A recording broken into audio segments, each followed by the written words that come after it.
Hi guys, welcome back to another video. I wanted to talk to you today about some reading that I want to get done in November. Now, some of these books may have appeared in previous TBRs. No, they didn't. What? No, some of them I have been carrying over for quite a few months now. I have discussed previously that August and September were just really crappy reading months for me. So some of those books are going to be carried over into November.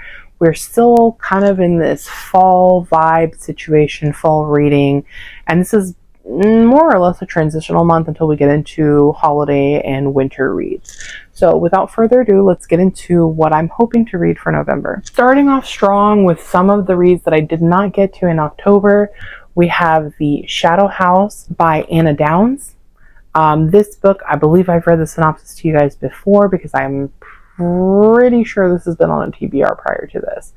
I have already marked out my every 50 pages because I was supposed to read this quite a few months ago. This is a story about, I believe, a single mother is moving with her children into a new home for whatever reason. I'll just read you the quick blurb. It says, Alex Ives, a single mother of two, is determined to make a fresh start for herself and her children. In an effort to escape her troubled past, she seeks refuge in a rural community. At first, Pine Ridge seems idyllic. The surrounding forests are beautiful and the locals welcoming, mostly. But Alex finds that she may have disturbed barely hidden secrets in her new home. A chain of bizarre events is set off, events eerily familiar to those who have lived there for years. Alex realizes that she and her family might be in greater danger than ever before, and the only way to protect them all is to confront the shadows lurking in Pine Ridge. I just want to know what the deal is with the house. What is the deal with this place? Like, we live in kind of a small community, a very rural area, so I feel like this is definitely going to creep me out, and I'm here for it. Then we have The Ex-Hex. I'm going to be completely honest with you, this is not a very high priority for me now that we are out of October, but it is still a book that I would like to read because I think there are two other books now in this series. 9 years ago, Vivian Jones nursed a broken heart like any young witch would, vodka, weepy music, bubble baths, and a curse on the horrible boyfriend. Sure, Vivi knows she shouldn't use her magic this way, but with an orchard hayride, scented candle in hand, she isn't worried it will cause him anything more than a bad hair day or two. So I believe this is a second chance romance, which I kind of like second chance romances. I like friends to lovers. So I've heard really good things about this one, and I have been interested in it for quite some time. Now, Mexican Gothic, I am still super interested in, and I just recently read The Lover, also by Silvia Moreno Garcia, and I am excited to read something else from her. I have heard nothing but good things about Mexican Gothic. I feel like it's going to be right up my alley. I think she goes to visit her cousin who just got married, and like strange stuff is happening. I'm not going to read the synopsis for every book here because we would just be here for way too long. I'm sure people are familiar with this book at this point. It's not new. It's been going around BookTube for quite some time. But yeah, I just remember she's going to visit her cousin who just got married, and she's married into this very strange family. That strange things are happening. So yeah, it just, I don't know, the weirdness, the Gothic vibes, it sounds like it's for me. Then we have Knock Knock Open Wide, which I am dying to read, but I know it's going to take a little bit more time because this does not have an audiobook yet. So it's going to be a purely physical read, and I just have to be able to have the time for it. I have some arcs and stuff that I really need to get through this month, so I'm not sure if I'm going to get to this one. But this, I'm pretty sure I've read the synopsis for this one on here before. It is kind of two timelines, I think, or like we're following one timeline in the beginning, and then like years later we're following the daughter of one of the characters. There's something about a creepy show that nobody remembers, this weird goat thing coming out of a box.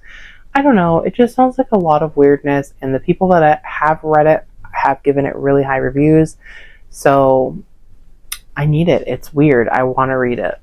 And then we have Funny Feelings. Again, this is one that's been on my list a couple of months now. I think I put this one on here starting in August, or maybe September.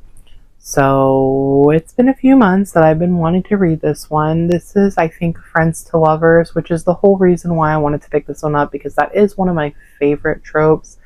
I believe our main character here is a comedian, and she has feelings for her friend, and I think he's like her agent or like mentor or something. So she doesn't want to tell him because she doesn't want to jeopardize their relationship, and he's got his own stuff going on. But I don't know, it just appeals to me. It's Friends to Lovers, and I'm really excited to get it read. Then I have a bit of a departure from my normal reads, which is A Touch of Darkness. A friend has actually lent this book to me and has given me a pretty good recommendation for it. So I'm very interested in it. I know this is about Hades and Persephone. This is, I think, the first book of the series. Persephone is the goddess of spring in title only. Since she was a little girl, flowers have only shriveled at her touch. After moving to New Athens, she hoped to lead an unassuming life disguised as a mortal journalist. All of that changes when she sits down in a forbidden nightclub to play a hand of cards with a hypnotic and mysterious stranger.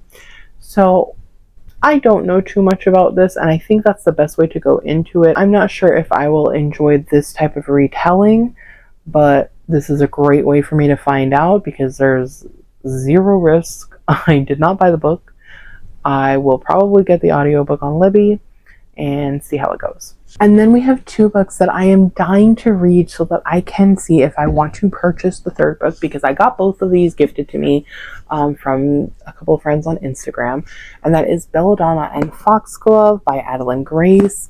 I have heard amazing things about both of these books, and I need to know if I'm going to like them so that I can get the final, I think it's the final book, right? Wisteria is the last book in this trilogy. Is it a trilogy or is it a series? I'm not sure, but I really need to get these two books read.